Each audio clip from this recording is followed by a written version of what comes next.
মধুপুর বাস স্ট্যান্ডে রাতের পর আর কোনো বাস থামতো না, বিশেষ করে রাত ৩টার পর। কারণ গ্রামের মানুষ জানতো ওই সময় একটা পুরনো লোকাল বাস আসে, কিন্তু বাসটার কোনো নম্বর নেই, আর সেটাতে যারা ওঠে তারা ঠিকমতো ফিরে আসে না। সায়েম ঢাকায় চাকরি করত। একদিন অফিসের কাজে দেরি হয়ে যায়।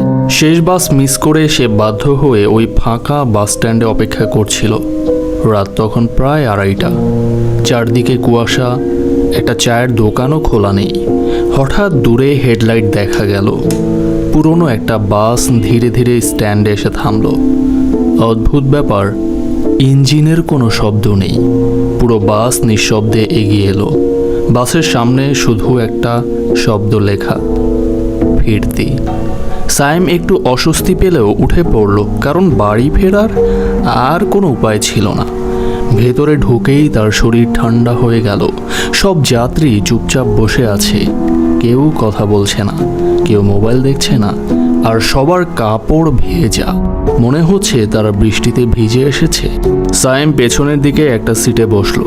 কন্ডাক্টর ধীরে ধীরে তার কাছে এগিয়ে এলেন। লোকটার মুখ খুব শুকনো, চোখের নিচে কালো দাগ। সে টিকিট কাটতে গিয়ে জিজ্ঞেস করলো, কোথায় নামবেন? সায়েম গ্রামের নাম বলল। কন্ডাক্টর কয়েক সেকেন্ড চুপ করে থাকলো, তারপর আস্তে বলল, ওইদিকে তো আজ কেউ নামে না। সায়েম বিরক্ত হয়ে বলল, মানে? লোকটা কোনো উত্তর দিল না, শুধু একটা পুরনো টিকিট হাতে ধরিয়ে দিল। টিকিটে লাল কালি দিয়ে লেখা ছিল 1 জন। কিন্তু কিছুক্ষণ পর সায়েম বুঝতে পারলো বাসটা ভুল রাস্তায় যাচ্ছে। এটা গ্রামের রাস্তা না। জানালার বাইরে শুধু অন্ধকার আর পানি। মনে হচ্ছে রাস্তার দুই পাশে বিশাল নদী। হঠাৎ তার পাশের সিটের বৃদ্ধ লোকটা ফিসফিস করে বলল, নতুন নাকি? সায়েম তাকালো। লোকটার মুখে কাদা লেগে আছে আর গলার একপাশে থেত লেগে আছে। সে ভয় পেয়ে অন্যদিকে তাকালো। ঠিক তখনই সামনে বসা এক মহিলা ধীরে ধীরে ঘুরে তাকালো। তার কোলে একটা শিশু, কিন্তু শিশুটার কোনো চোখ নেই, ফাঁকা কালো গর্ত। সায়েম উঠে দাঁড়ালো। বাস থামান। কেউ কোনো উত্তর দিল না। ড্রাইভারের দিকে এগিয়ে যেতেই তার বুক হিম হয়ে গেল।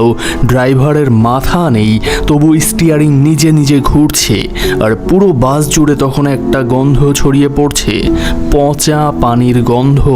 হঠাৎ বাসের ভেতরের সব যাত্রী একসাথে তার দিকে তাকালো, তারপর একসাথে বলল, তুমি তো আমাদের সাথেই ছিলে।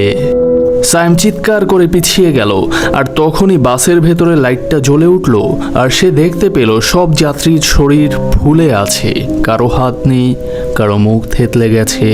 মনে হচ্ছে ভয়ঙ্কর কোনো দুর্ঘটনায় মারা গেছে সবাই।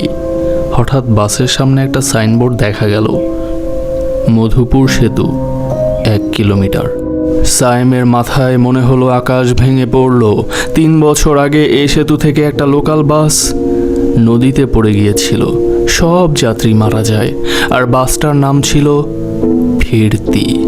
ঠিক তখনই কন্ডাক্টর তার কানের কাছে এসে ফিসফিস করে বলল, আমরা এখনো বাড়ি ফিরছি। হঠাৎ বাসটা ব্রিজের রেলিং ভেঙে নিচে পড়ে গেল। সায়েম চোখ বন্ধ করে চিৎকার দিল।